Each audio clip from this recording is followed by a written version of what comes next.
With college and school back in session, the Firefighters Association of New York are sharing tips to ensure safety inside and outside the dorms and classrooms. So joining us this morning is FASNY Association Secretary John D'Alessandro to share more. John, thanks so much again for joining us this morning. My pleasure. So, the school year is usually a good time to change the smoke detectors. Can you talk a little bit about why that is?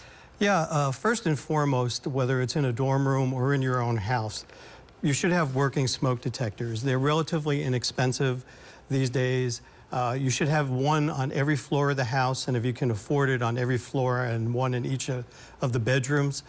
You can also buy units that are combination smoke detectors and carbon monoxide detectors because that's an equally dangerous situation, carbon monoxide. So this is a good time of year. If you have the older styles, when you change your clocks, we urge people to change the batteries. The newer smoke detectors in the state of New York have 10-year lithium sealed batteries, so you don't have to worry about that.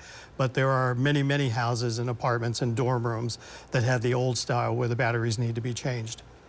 And I remember being in elementary school and us making the emergency exit plan. So what should we have that in our family homes and in dorms as well? Absolutely. First and foremost, working smoke and carbon monoxide detectors. Second, equally important, is have an exit plan, especially if you have children. Unfortunately, most of these situations, fires, carbon monoxide situations, they occur at night when people are sleeping. You're woken up suddenly, and you really have to go into what we call muscle memory. So you get that by practicing. Make it a game. Once a month, take the kids, have an exit plan, have more than one exit point of the house in case the original one is blocked. And most importantly, have a gathering spot once you get out of the house, both for peace of mind for the parents, that all your family members have gotten out safely, but also for firefighters. Because when we get there, if you can't absolutely assure us that everybody's out of the house, we have to send people in. And that's a risk that if we don't have to take, we don't want to.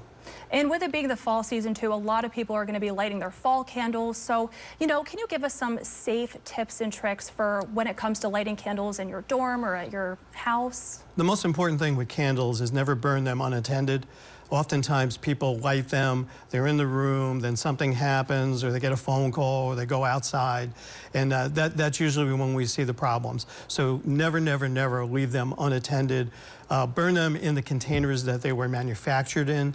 Oftentimes, too, people, try to make decorations. Keep them away from anything combustible. While it might look nice, it doesn't take much to set a room on fire and then spread to other parts of the house. Well, thank you so much again for joining us this morning and giving us all these important tips and tricks.